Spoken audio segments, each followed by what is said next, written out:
আয়োজন হচ্ছে, পুঁই শাক হচ্ছে, আর ভাত ফুটছে, আছে আয়োজন আছে, মাছ হবে, সেটাও ভিডিওটা তোমাদের দেখাবো।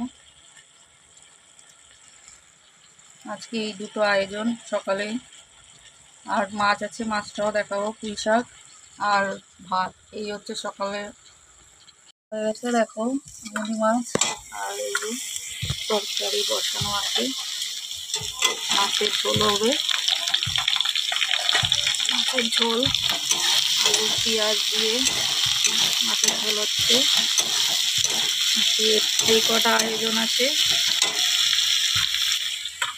মুড়ি মাছ ওটাই ঝোল হচ্ছে,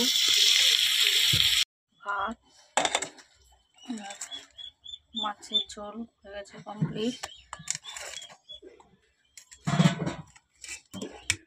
আর এই যে পুঁই শাক কমপ্লিট, আজকের মতো রান্না কমপ্লিট।